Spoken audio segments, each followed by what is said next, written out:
ఎందుకంటే మా పక్కనే ఇవాళ దరిదాపుగా 1,50,000 ఆయకట్టు ఉంది అధ్యక్ష. ఈ యొక్క ప్రభుత్వం యొక్క నేరపూరిత నిర్లక్ష్యం వల్ల ఆర్థిక శాఖ మంత్రి గారు అదే ఎల్ఏ మినిస్టర్ గారు కూడా చూస్తున్నారు, దయచేసి ఇవాళ ఈ ప్రభుత్వం యొక్క నేరపూరిత నిర్లక్ష్యం వల్ల గత 60 రోజుల్లో 40 రోజులు మాత్రమే పంపులు నడిపినారు. దరిదాపుగా 5,14,000 ఎకరాలకు ఆయకట్టు ఇవ్వాల్సి ఉంటే కనీసం 3 లక్షలు ఇస్తామని చెప్పిండ్రు. ఆ 3 లక్షలకు కూడా ఇవాళ ఏం చేసిందంటే అధ్యక్ష 34 రోజులు ఒక 6 కోట్లు 7 కోట్లు పేమెంట్ చేయలేక ఓఎండ్ఎం స్టాఫ్ మొత్తం స్ట్రైక్ చేస్తే ఇలా కింద ఎస్సీ కానీ డిఈ కానీ లేకపోతే ఈఎన్సీ కానీ చివరికి రాహుల్ బొజ్జ గారు కూడా ఫోన్ చేసినాం, మినిస్టర్ గారు ఇరిగేషన్ మినిస్టర్ గారు కూడా ఫోన్ చేస్తే లాస్ట్కి 30 రోజుల తర్వాత 6 కోట్లు ఇచ్చింది అధ్యక్ష. ఎంత నేర్పూరిత నిర్లక్ష్యం అధ్యక్ష. 6 కోట్లు ఇవ్వకుండా ఇలా 600 కోట్ల నష్టం జరుగుతుంది ఇలా దేవాదుల ఆయకట్టుకి. మీరు దయచేసి నేను చెప్పింది తప్పైనట్లయితే ఆ 34 రోజులే కాకుండా ఆ తర్వాత మళ్ళా 3 రోజులు బంద్ అయింది, మళ్ళా ఆ తర్వాత 3 రోజులు బంద్ అయింది. నా ప్రాంతంలో ఉండే ఇలా తపాస్పల్లి మొట్టమొదటిసారిగా 10 ఏళ్లలో 2 పంటలు ఇచ్చింది, ఇలా మొట్టమొదటిసారిగా ఎండిపోయింది. ఓ దిక్కున తపాస్పల్లికి నీళ్లు రావడానికే రావు. మా పక్కన బీర్లాయిలే గారు వస్తారు, బీర్లాయిలే గారు వచ్చేసి వారికి దాని కింద ఆయకట్టు ఉండదు, కాలువలు ఉండవు. కానీ మొత్తం కూడా వాళ్ళంతా నాయకులను తీసుకొచ్చి అన్న తపాస్పల్లి మొత్తం మాకే రావాలి, ఇటు కేసీఆర్ గారు తీసుకోపోతున్నారు, హరీష్ గారు తీసుకోపోతున్నారు అంటున్నారు. అసలు అక్కడ నీళ్ళే లేవు. నీళ్ళు రాకపోవడానికి అలా ఓఎండే 34 రోజులు స్ట్రైక్ చేసింది. అదేవిధంగా కింద గండి రామారావు గారికి స్టేషన్ కనుపూర్ ఎమ్మెల్యే వస్తారు, ఆడ ఆయకట్టు ప్రతిపాదిత లేదు, ఏం లేదు, మేము తీసుకోపోతామంటారు. అసలు నీళ్లు మోటార్లు బంద్ అయితే ఓఎండ్ఎం స్టాఫ్ స్ట్రైక్ చేస్తే ఇలా అధికారులు ఏం చేస్తున్నారు, ప్రభుత్వం ఏం చేస్తుంది? చీమ కుట్టినట్టు లేకుండా ఇలా 600 కోట్ల నష్టం జరిగిన ఈ ప్రభుత్వానికి చీమ కుట్టినట్టయినా ఉందని అడుగుతున్నా. నేను చెప్పేది అబద్ధం అయితే ఇలా ఈ యొక్క మీ అందరి సాక్షిగా నా ముక్కు నెలకు రాస్తా. 34 రోజులు 6 కోట్లు ఇవ్వలేక ఇవాళ చేసిందంటే ఇది చేతగాని ప్రభుత్వం అనాలా ఏమనాలో చెప్పాలి అధ్యక్ష. చాలా బాధ అధ్యక్ష. అంతేకాదు అధ్యక్ష, ఇవాళ ఇదే పరిస్థితి మొత్తం రాష్ట్రం మొత్తం మీద కూడా ఉంది అధ్యక్ష. మళ్ళీ చెప్తారు వ్యవసాయ రంగంలో మేము బాగా చేసినామని చెప్పేసి మా రామచంద్రని ఇంతకుముందే మాట్లాడి చెప్తున్నాడు. అధ్యక్ష, భారతదేశంలో కానీ ప్రపంచంలో కానీ ఎప్పుడు ఎవరు వ్యవసాయానికి పెట్టుబడి చేయాలని ఆలోచించారు అధ్యక్ష. ఒక కేసీఆర్ గారే ఆలోచించి 72 లక్షల మంది రైతులకి 80,000 కోట్ల రూపాయలని 12 విడతల్లో ఇచ్చిండ్రు అధ్యక్ష. మీరు కూడా చెప్పిండ్రు, మీరు అప్పుడు ఏమన్నారు? మేమన్నా పిచ్చోళ్ళమా, ఎడ్డోళ్ళమా, మేము ఇయ్యమా?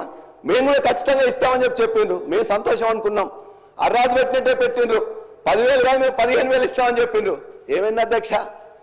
పోయిన వానకాలం ఇవ్వలే, ఈ యాసంగి ఇవ్వలే, ఆ వానకాలం ఇప్పుడే మొదలు పెట్టిండ్రు. ఇంతవరకు ఇవ్వలే అధ్యక్ష. 7,500 ఎకరానికి రావాల్సింది గత 7,500, 7,500 అంతకుముందు ఇస్తానే కూడా ఇవ్వలే. తప్పనిసరిగా ఇవ్వాలని చెప్పేసి మీ ద్వారా ఈ ప్రభుత్వాన్ని నేను కోరుతున్నా అధ్యక్ష. అదేవిధంగా గతంలో నీటి తీరువ రద్దు చేసి ప్రతి రిజర్వాయర్ నింపి ప్రతి చెరువును కూడా నింపినాం అధ్యక్ష. ఇవాళ మా జనగామలో ఉండే అన్ని రిజర్వాయర్లు తపాస్పల్లి కానీ, గండిరామారం కానీ, బొమ్మకూరు కానీ, ఇవాళ కన్నెపోయినగూడెం కానీ, లక్నూరు కానీ మొత్తం రిజర్వాయర్గా ఎండిపోయినాం అధ్యక్ష. మేము అడిగినాం, మరి దేవాలయంలో నీళ్ళు వస్తున్నాయి కదా, ఫస్ట్ ఫేజ్ సెకండ్ ఫేజ్ అయిపోయింది, మరి ఇప్పుడు థర్డ్ ఫేజ్ కూడా మొత్తం కూడా నిర్మాణం అయిపోయింది, ఏం చేస్తారనంటే ముఖ్యమంత్రి గారు వస్తున్నారు, ముఖ్యమంత్రి గారు రాగానే మొత్తం కూడా థర్డ్ ఫేజ్ కూడా బటన్ ఆన్ చేస్తాం, అప్పుడు మీకు ఇవేగా సరిపోయేది. ఈ యొక్క ఫస్ట్ ఫేజ్ సెకండ్ ఫేజ్ తర్వాత 350 క్యూసెక్లు 500 క్యూసెక్లు వస్తున్నాయి. 1800 క్యూసెక్లను ముఖ్యమంత్రి గారు వచ్చి ఇమ్మీడియట్ గా బటన్ ఆన్ చేస్తారని చెప్పేసి మిగతా పంపులను కూడా ఆన్ చేయాలి అధ్యక్ష. సంతోషం, ముఖ్యమంత్రి గారు రేపు స్టేషన్ కనుపూర్ నియోజకవర్గానికి వస్తున్నారు. అది మొత్తం కూడా దేవాదుల ప్రాంతం. ఆ దేవాదుల ప్రాంతానికి ఇమ్మీడియట్ గా వారు ఆన్ చేసి ఇప్పటికే 50% ఎండిపోయిన పంటలకు నీళ్లు ఇవ్వాలని కోరుతున్నాం. ఆ పంటలు నష్టపోయిన వారికి ఎవరికి ఉన్నట్లయితే కాంగ్రెస్ ప్రభుత్వం ఇంతకుముందే చెప్పింది. ఏమని చెప్పిండ్రు? మేము ఖచ్చితంగా పిఎం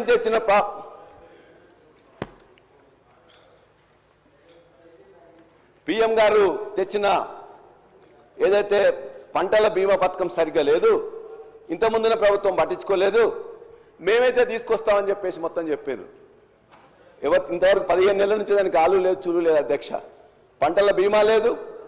ఇప్పుడు దయచేసి రేపు ముఖ్యమంత్రి గారు ఆన్ చేసిన తర్వాత కూడా ఎండిపోయిన పంటలు ఏమన్నా ఉన్నట్లయితే వాటికి దయచేసి ఎకరానికి 20,000 రూపాయలు. మన నేరపూరిత నిర్లక్ష్యంతో 34 రోజులు స్ట్రైక్ చేస్తే ఆ పంటలు ఎండిపోయినాయి కాబట్టి దానికి ఇవ్వాల్సిందిగా నేను ముఖ్యమంత్రి గారిని ఇలా కోరుతున్నాం. అదేవిధంగా కౌలు రైతులకు ఇస్తామని కూడా చెప్పింది అధ్యక్ష.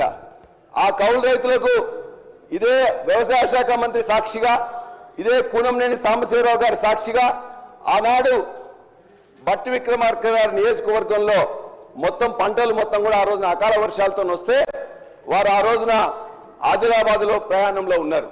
ముఖ్యమంత్రి ఆఫీస్ వారు చెప్తే నేను రాలేనని చెప్తే ఆనాడు కౌలు రైతులకు చెప్పకుండానే అవసరం వాళ్ళందరికీ ఇవ్వాల్సిన అవసరం లేకుండానే అందరికీ ఎకరానికి 10,000 రూపాయలు ఇచ్చిండ్రు. మీరు కౌలు రైతులకు ఇస్తామని చెప్పారు. మీ హామీ ఇచ్చి ఇంతవరకు ఇవ్వట్లే. హామీ ఇవ్వకుండా ఆ రోజున గత ప్రభుత్వం ఇచ్చింది. కాబట్టి మీరు ఏదైతే రైతు భరోసా ఇస్తామంటున్నారో అది మీరు చెప్పిన విధంగా కౌలు రైతులకు ఇవ్వాలని చెప్పి కూడా కోరుతున్నాం.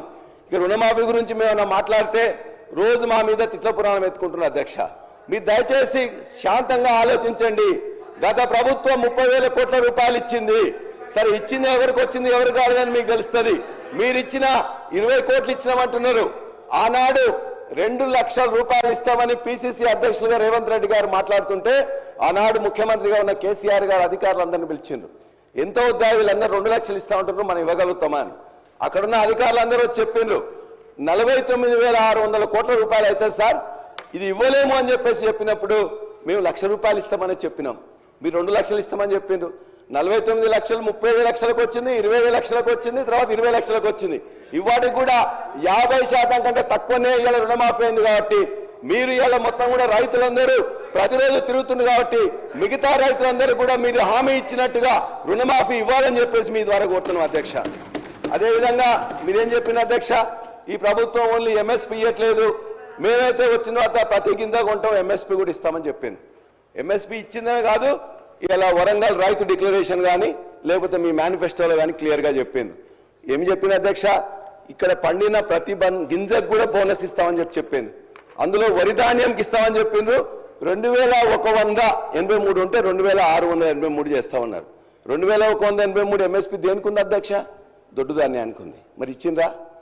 దొడ్డు ధాన్యానికి ఇవ్వలే, సన్నధాన్యానికి ఇస్తామని చెప్పి ఇప్పటికీ 500 కోట్ల రూపాయలు బకాయిలు ఉన్నారు. అదేవిధంగా మిగతాది అనేక ఉన్నాయి అధ్యక్ష. మొక్కజొన్న కానీ, కందులు కానీ, ఎర్రజొన్న కానీ, జొన్నలు కానీ దేనికి ఇవ్వలే. ఇవాళ జుక్కల్ నియోజకవర్గం కానీ నారాయణఖేడ్ నియోజకవర్గంలో డాక్టర్ సంజీవ్ రెడ్డి గారు ఉంటారు.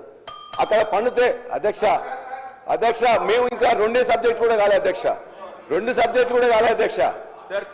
ఇది కాబట్టి ఇవాళ బోనస్ అనేది బోగస్ అయింది. 25% మాత్రమే ఇచ్చిండ్రు. మేము ఖచ్చితంగా లెక్కలతో నేను మొత్తం చూపిస్తాం. మీరు వ్యవసాయ కమిషన్ ఒకటి ఇచ్చారు, వ్యవసాయ కమిషన్ ఒకటి వేశారు. ఆ వ్యవసాయ కమిషన్ లో అధ్యక్ష అదొక పునరావాస కేంద్రం తప్ప దానివల్ల ఏమి చేయట్లేదు అధ్యక్ష. మేము ఇవాళ చెప్తున్నాం 1400 ఆత్మహత్యలు 2014లో జరిగితే దాన్ని క్రమక్రమేణా తగ్గించుకుంటూ 134 ఆత్మహత్యలకు తగ్గింది 2023 సంవత్సరంలో. ఇవాళ మళ్ళా ఆత్మహత్య 564 ఆత్మహత్యలు అయినాయి. ఆ లిస్ట్ అంతా కూడా ఇప్పటికే నేను మీకు పంపిస్తా అధ్యక్ష. 564 ఆత్మహత్యలైన రైతుల లిస్టు మొత్తం కూడా మీకు పంపిస్తా. దయచేసి ప్రభుత్వం శాంతంగా ఆలోచించి నిజంగా అయినాయా లేదా, అయితే ఏం చేయాలని చెప్పేసి ఇవాళ రైతు బీమా కూడా మిగతా ఇవ్వట్లేదు కాబట్టి దాన్ని ఇవ్వాలని చెప్పేసి మేము కోరుతున్నాం అధ్యక్ష. మేము ఇవన్నీ వచ్చినాయి, ఇవో ఈ పేపర్లో వచ్చినాయి అధ్యక్ష. ఇవన్నీ కూడా మా పేపర్ కాదు అధ్యక్ష. ఇవాళ కరెంటు కానీ, బోనస్ కానీ, మిగతా అన్ని అంశాలు కూడా వచ్చాయని మీకు తెలియజేస్తా ఉన్నాను. అదేవిధంగా విద్యారంగం అధ్యక్ష, ఇవాళ విద్యారంగం గురించి ముఖ్యమంత్రి గారు విద్యాశాఖ మంత్రిగా ఉన్నారు. ఒక్క నిమిషం. గౌరవ సభ్యులు పల్లా రాజేశ్వర రెడ్డి గారు ఇప్పుడు అంటే హౌస్ను మిస్గైడ్ చేస్తుంది కాబట్టి నేను ఇంటర్ఫియర్ అవుతున్నాను. బోనస్ సంబంధించి 250 కోట్ల చిల్లర బకాయిలు ఉన్నాయి, త్వరలో చెల్లిస్తాము. దాంతోపాటు మా నల్గొండ జిల్లాను అధ్యక్ష ఈ 2 లక్షల రుణమాఫీ 6,746 కోట్ల రూపాయలు ఉమ్మడి నల్గొండ జిల్లాలో 2 లక్షల లోపు రుణమాఫీ అయింది. 54,145 మంది రైతులకు. దాంతోపాటు ఉమ్మడి నల్గొండ జిల్లా 12 కాన్వెన్స్ సంబంధించి చెప్తున్నా. దాంతోపాటు 95 కోట్ల రూపాయలు మా జిల్లాలో బోనస్ సంబంధించి 80 కోట్ల రూపాయలు చెల్లించడం జరిగింది. 16 కోట్ల రూపాయలు డ్యూస్ ఉన్నాయి బోనస్. దాంతోపాటు 21,000 కోట్ల రూపాయలు 25 లక్షల మందికి ఒకటే దఫా భారతదేశ చరిత్రలో రుణమాఫీ చేయడం జరిగింది. వీళ్ళు 1,00,00,000 రూపాయలని చెప్పి 4, 5, 6 ఇన్స్టాల్మెంట్ ఇస్తే బ్యాంకు వాడు వడ్డీలకే సరిపోయింది. అందుకే దయచేసి మీరు మాట్లాడినప్పుడు కొన్ని చేసిన ప్రభుత్వం చేసిన 2 లక్షల రుణమాఫీ ఏ రాష్ట్ర ప్రభుత్వం చేయలేదు అధ్యక్ష. అలాంటి విషయాలు చెప్తూ ఇంకా ఏమున్నా మీ డిమాండ్ చెప్పాలి తప్ప 600 కోట్ల బకాయిలు ఉన్నాయని చెప్పి నువ్వు చూపించండి. 600 కోట్లు ఏ జిల్లాలో ఎంత ఉందో మా దగ్గర లెక్కలు ఉన్నాయి, మీ దగ్గర పంపిస్తాం చూడండి. ఎందుకు తప్పు మాట్లాడతారు? ఎందుకు ఓర్వలేకపోతున్నారు? రైతులకు 2 లక్షల రుణమాఫీ ఒక్కసారి చేసి ఇలా దేశ చరిత్రలో ఎవరు చేయని పని చేస్తే మా గౌరవ ముఖ్యమంత్రి గారు, ఫైనాన్స్ మినిస్టర్ గారు ఎంత ఇబ్బందులున్నా 2 లక్షల రుణమాఫీ చేసిను. దాన్ని హర్షించేది పోయి ప్రతిదీ రాజకీయం చేయడం. జనగామలో అధ్యక్ష వీళ్ళు చెప్పాను ఇప్పుడు వారి కాన్ఫరెన్స్ లో 28,509 మంది రైతులకు 263 కోట్ల రూపాయలు మీ జనగామ కాన్ఫరెన్స్ లో రుణమాఫీ 2 లక్షలు అయింది. మీకు తెలుసా అసలు రైతుల లిస్టు తీసుకుందా? అందుకనే మీరు 600 కోట్ల బోనస్ పైసలు లేవు, పెండింగ్ లేవు, తక్కువనే ఉన్నాయి, అన్ని చెల్లించడం జరిగింది. చాలా హ్యాపీగా ఉన్న రైతులు. దయచేసి ఉన్న ఫ్యాక్ట్స్ గవర్నర్ ప్రసంగం మాట్లాడవలసిందిగా రిక్వెస్ట్ చేస్తున్నాం. మంత్రి గారు కోమటిరెడ్డి వెంకటరెడ్డి గారు ఒకటి చెప్పారు. మేము డిప్యూటీ సీఎం గారు సార్, గౌరవ సభ్యులు మాట్లాడుతూ రుణమాఫీ 2 లక్షల రూపాయల వరకు గౌరవ ముఖ్యమంత్రి రేవంత్ రెడ్డి గారు ఆనాడు పిసిసి ప్రెసిడెంట్గా ఈ రాష్ట్ర ప్రజలకు ఇచ్చినటువంటి హామీని వారు వేరే రకంగా వక్రించి చెప్తా ఉన్నారు. 2 లక్షల వరకు ఉన్నటువంటి వాళ్ళందరికీ రుణమాఫీ చేస్తామని చెప్పిన మాట వాస్తవం. ఆ ఇచ్చిన మాట ప్రకారం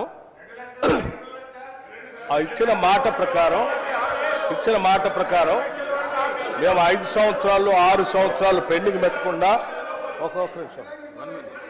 పెట్టకుండా మాట ప్రకారం మాట తప్పకూడదని వారు ఈ రాష్ట్ర